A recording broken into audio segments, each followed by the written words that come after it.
Well, welcome everyone to another Lighting the Candle, A World That Works. I'm Bill Carell, and I'm really pleased to be here with my cohort and longtime friend, Ken Caputo. And we're blessed to have Jan Jeremias here, a new friend of mine, to engage in the conversation today. And she's quite a risk taker and a pathfinder and all that stuff.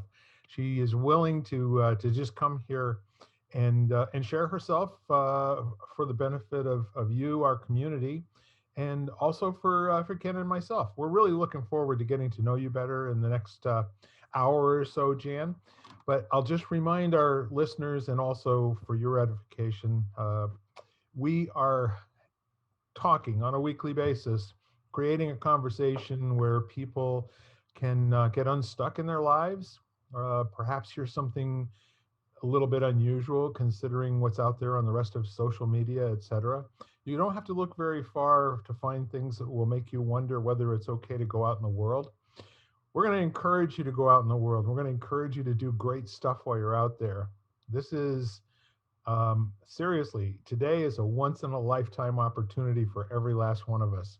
So why not make it the best day ever?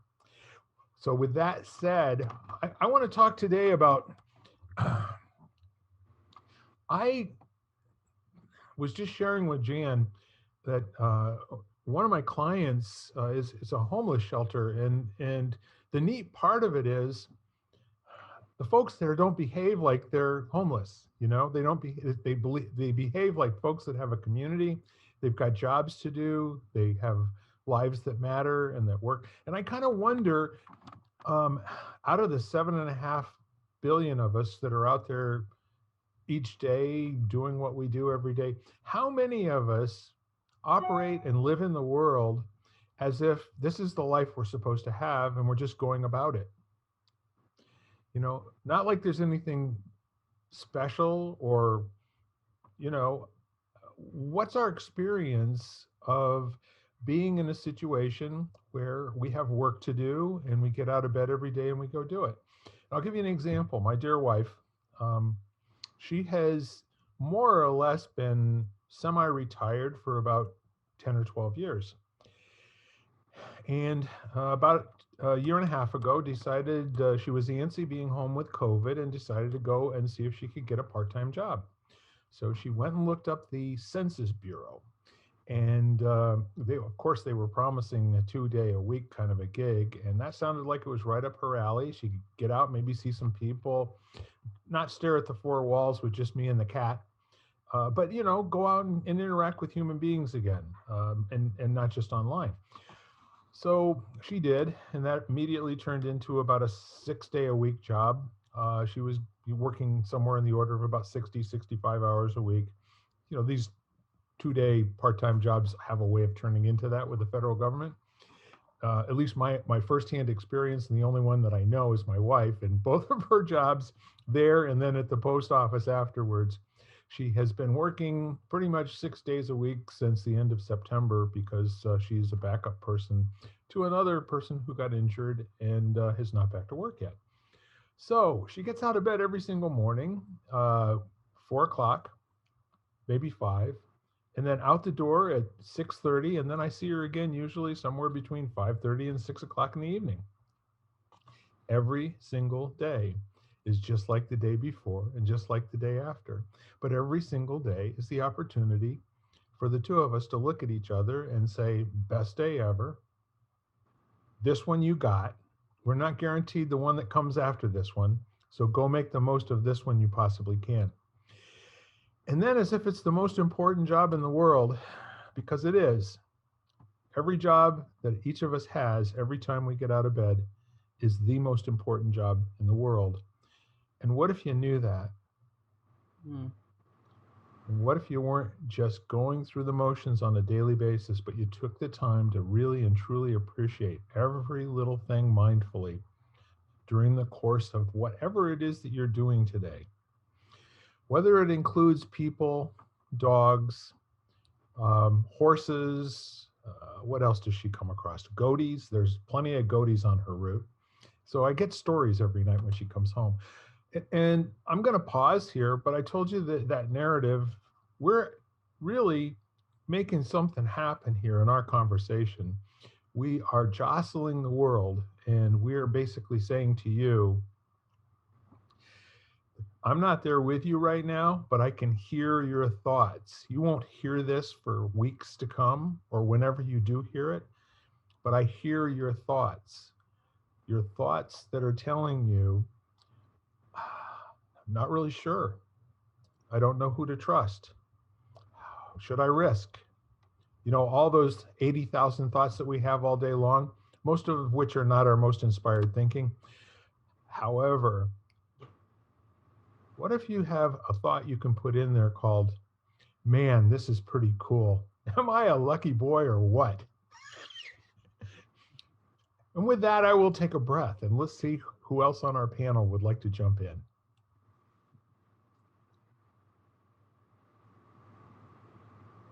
I think what I was struck by in the conversation with your story about your wife is the interaction. So that's what makes each day special, I think, for her, is being able to interact with different people or different beings, if it's animals or whatever it is.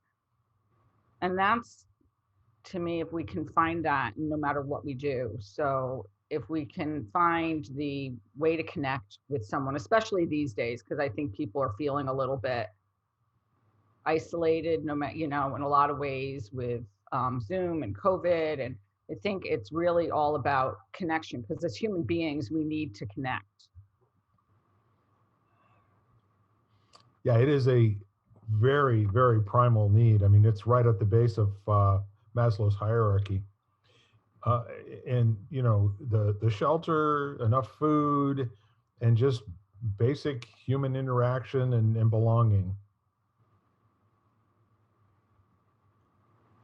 Just thinking about you take the pressure off a little bit. Like, we, by nature, we remember and then we forget. Yes. My mentor would call that spiritual weightlifting. There's value in the forgetting and the act of consciously remembering. So I don't know anyone, even someone that would consider themselves enlightened, that is fully aware and present all the time. So it kind of comes and goes, and the practice of it coming and going actually strengthens it, and it helps you find value in the circumstances you're in, and see the joy and the gratitude and all that other kind of stuff that flows from it. So but I always caution people, especially from doing like a mindfulness workshop or something like that, you're never gonna win this. You're going to move in and out of it, and that's kind of the point. Just the journey's the home. But you can cultivate it so it becomes more natural, and recognizing it as it arrives more and more frequently as time goes by. Yeah, the whole idea of mindfulness as an exercise is just to notice when you're not noticing, and it's like being in communication and conversation with another human being and having thoughts that are interrupting your ability to hear and actually experience what that human being is saying, to where you would notice, I'm actually not listening to Ken right now. I guess I better give this thought up and go back to paying attention to him again, because he's very important. And so the whole notion of mindfulness is, again, it just can't possibly be 100%. Most of our lives are mindlessness, and so making this distinction of paying attention to paying attention is kind of a cool thing that you're going to remember and forget. I mean, that's what life's all about, isn't it? You get these great ideas and you get this really good, intense feeling about carrying through it. And it just seems like it's going to be a downhill run. And then 15 minutes later, what was I thinking of, Or something comes in which totally pulls you out, and you then have to regroup and gather yourself back. Yeah. And I think that these days, that's especially an issue, because I think we're bombarded with so much. It's very easy to get pulled out really quickly. And, you know, I mean, I have my tools that I use, which I stopped watching the news in the 1980s. I just don't turn it on. I mean, very rarely. I mean, certain things will happen, but I was just like, it just pulls me out of where I want to be, you know. And I always tell my friends, if something major happens, call me and tell me because I probably won't know. Jan, I got to say that's brilliant because I believe in the 1980s is when the news stopped being the news. Well, I was brilliant and I didn't even know it. See? Yeah. See, there you go. Yeah. But yeah, it's just too distracting and pulls you out. And usually as a downer, like, I mean, it's never, they're not talking about anything positive. And so it's just, you know, and it's very fear-based. And I think, you know, that's a really prime way to get out of being mindful is, you know, being in a place of fear. Yeah, it's also, it's interesting how often, you know, we don't, I know I didn't until I was taught to consciously think about where you start from. So when you become aware that you're awake, you know, do you recognize a place of center you can return to as the weather systems of the day come and go, or do you just wake up and go? So you're literally like out of balance from the moment you're conscious. So how could you ever, you know, so someone tells you the news and it throws you off, but then you don't have anywhere, there's no respite from that because there's no place that you started from that you can return to. You know, and I found that really, really interesting and very helpful to just take the first few moments to, you know, just kind of connect to what feels like a place of balance and center. Mhm. And if I forget to do it, the day doesn't ever go as well, you know?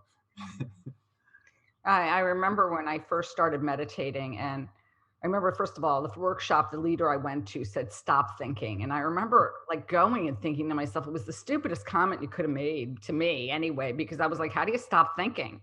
I mean, you know, and so, but I've always had a room in my house or wherever I've lived that's my dedicated space. And so I remember that, you know, I'd get really busy and it wasn't like it was far, like I didn't have to go anywhere. Right. And I'd be like, oh, I'm too busy right now.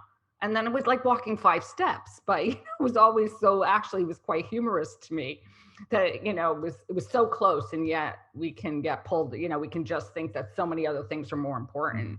And to your point, Ken, is that it's obviously it's when I'm busier or I feel that that's when I need it more. And that's when I feel the benefits of, let's say, something like meditation more, is at those moments. Yeah. I think that you just pointed at something really powerful there. 95% of the time, when I hear people saying how busy they are, relatively few times do they have something in their hand that they're doing. It's that there's more thoughts going on in their thought bubble than they can manage at the moment. And they're not quite sure what to do next. They're almost perplexed and flummoxed about all the opportunities that there are. And that busyness comes from having too many thoughts that don't have a beginning, a middle, and an end, but all just seem to kind of like a bowl of spaghetti with noodles everywhere, you know? And when you find somebody who actually is organized about their thinking, they're never too busy. We all know a person or two like that, right? Mhm. And I think that gave rise to that old saying of, if you want something done, you give it to a so-called busy person. But they don't consider themselves busy. That would be someone else's observation of their behavior. They just get stuff done. They know how to sort it out. They know how to, you know, pick one thing up at a time. And, you know, they get it done. But it's more or less the thought process as opposed to actually being physically engaged with something in their bodies and part of the process. There's a discernment part to that that's helpful too. I mean, you know, understanding the difference, that thing about activity versus accomplishment.